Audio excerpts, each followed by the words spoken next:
What's up guys, so today we're gonna be taking a look at the brand new Sony a7R V, which I had the opportunity to try out back in October at Sony's press event in New York. Now, full disclosure, Sony actually let me borrow an R5 for an extended period of time, and I love this camera so much. Spoiler alert, I actually ended up buying one with my own money. Sony is not sponsoring this video. They don't even know that I'm making it. However, we do have a sponsor for this video, and that is Setup, but more on them a little bit later. Now, I've always been a fan of the Sony a7 IV, and I'm really glad that they implemented a lot of the exterior features onto the R5.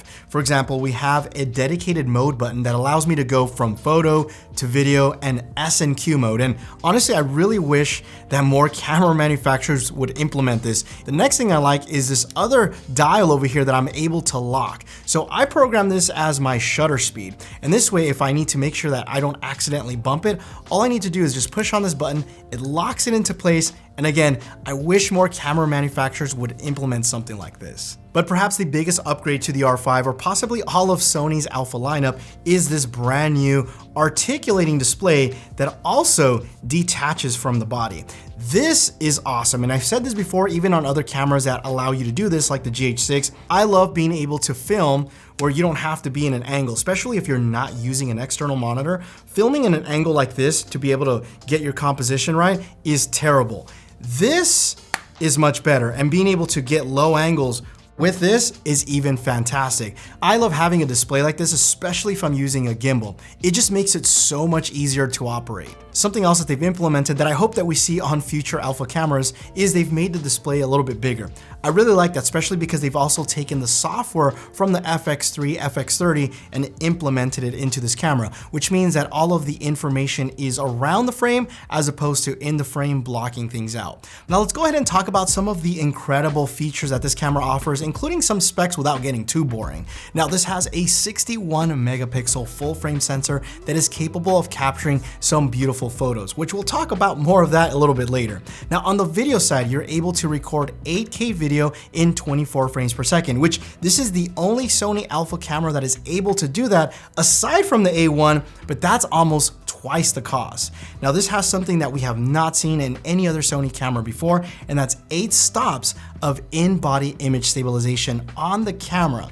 Now normally in order to get 8 stops of image stabilization, you need to pair that with an IS lens. Not with this camera. This has 8 stops onto the camera, which let me tell you, in my testing, when I did this, I was able to get walking shots hand holding this, and it was so smooth, and this thing looks like if I was using a gimbal. Now, something else that you'll find in the a7R V is Sony's latest and greatest software features. Like for example, focus mapping, breathing compensation, and all of the cool extra little features. Not to mention, you also have live streaming support, which is one of my favorite features because with that USB-C, if you have an Xperia phone, you can use it as an external monitor with just that one cable, which I think is pretty epic. Now, perhaps the biggest feature of this camera, which I'm gonna use a word that I feel gets thrown around way too much, game-changing.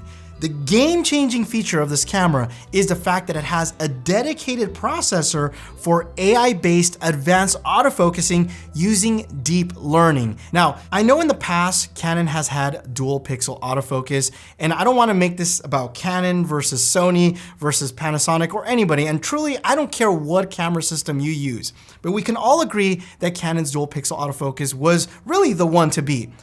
The autofocus on this camera has leapfrogged what any other camera manufacturer has done, and it's not even close.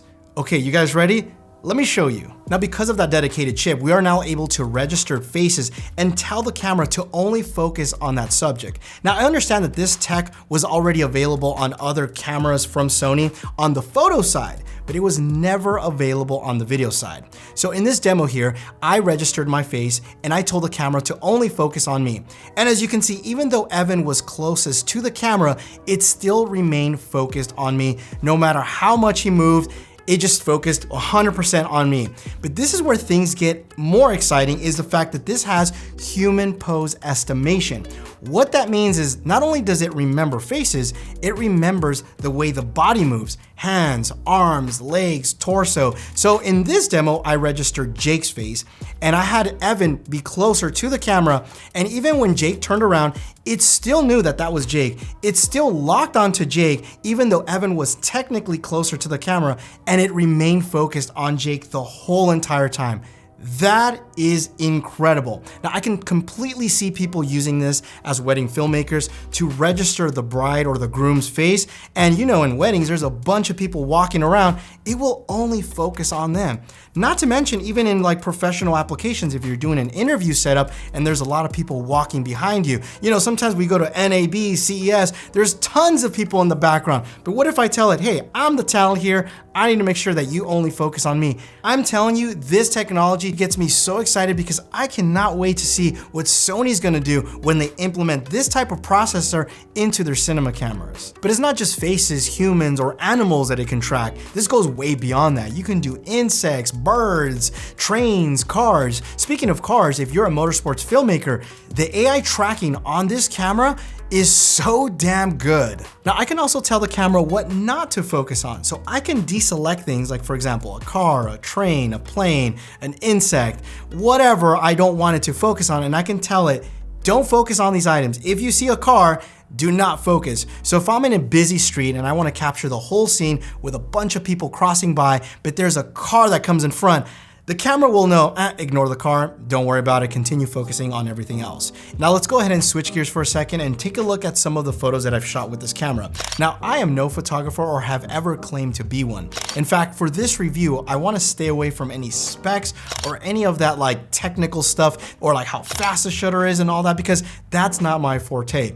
Video is my strength and I leave the photos to somebody else. All I gotta say is all of the technology that I just showed you on the video side carries over to the photo side. However, I have taken many photos with this camera and I've taken it on trips. So I wanna give you guys my perspective from somebody who doesn't really take photos and uses an iPhone for photography. With that being said, this is the very first camera that I can genuinely say from a long time that I wanna use as my main photo camera. I wanna take this with me everywhere I go because the photos that I was able to capture on all my trips or anywhere I go have been stellar. Now this one here in particular, in fact, I didn't take this one, Evan actually took this photo.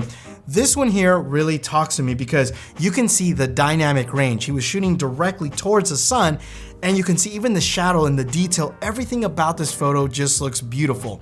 In fact, having that 61 megapixel sensor and allowing me to crop, reframe for social media is just something that I really like about this as a photo camera. And a little fun fact, the photos that you are seeing right here are all JPEGs straight out of the camera with a little bit of editing in Luminar. Because at the time of filming this video, the raw capabilities of Lightroom or any other software out there just wasn't available. And all I did was drag those images into Luminar, use some of their look presets that they have available. I tweaked them a bit, of course, to my liking using their AI tools, and this gave me the look that I was going for. Luminar is actually one of my favorite photo editing software that I use, and this app is part of a bigger productivity service known as SetApp, which have actually partnered with me today to sponsor this segment of this video. SetApp is a toolbox that's available on Mac and iOS, and the way their service works is actually quite brilliant. You pay $9.99 a month, and this allows you to download Luminar and use it unlimited, but more importantly, you have access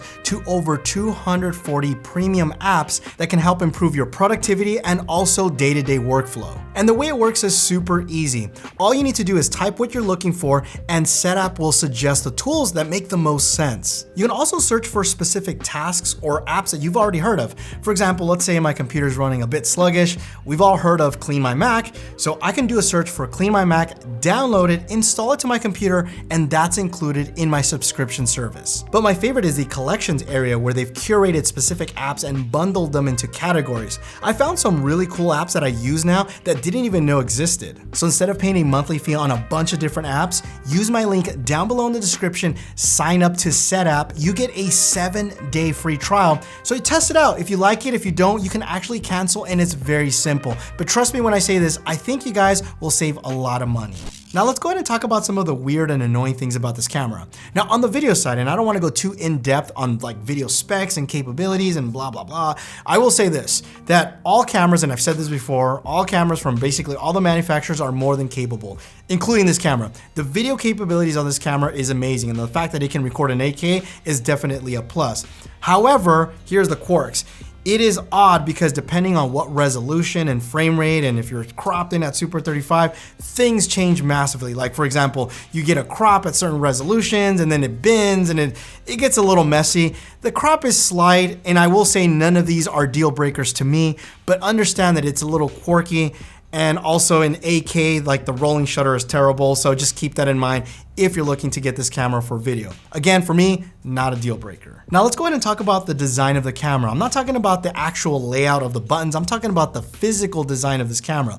We've seen this design now for, gosh, ever since the very first Sony Alpha came out. It's pretty much been the same design, minus a few tweaks here, maybe a little bit chunkier grip and some of the materials, but the design itself is actually terrible. Now, I don't know who told Sony that the ergonomics of this camera were any good, and maybe I just forgot how bad it was because most of my cameras are rigged up with cages, or I use the FX3 with the top handle. But as I've been using this camera more for photos, I really despise the grip. I don't like it at all. And if you try out something like anything from Canon, Nikon, Panasonic, in fact, the R5, I think to this date has the best ergonomics. And I really hope that in the future, Sony will start changing the design of their mirrorless camera. Like I get it, they want to keep it small and compact, but this grip is just so uncomfortable. But aside from some of the quirk and annoying things about this camera, which by the way, all cameras out there have annoying and quirky things. There's no such thing as a perfect camera.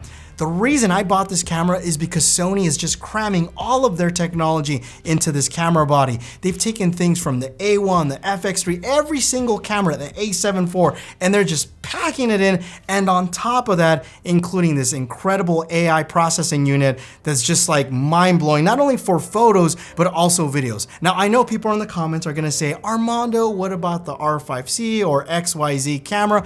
Again, all cameras have quirks. The R5C, the biggest flaw with the R5C, which I said it's a great camera, battery life. I can run this battery, just one battery all day, which I have for photos and videos. I can't do that with the R5C. I have to rig it up fully. The other thing is, like, Sony has smartphone implementation. I can run this very small minimal setup with an Xperia phone, using it as a monitor with a USB cord, that's it, this top handle, and run and gun setup.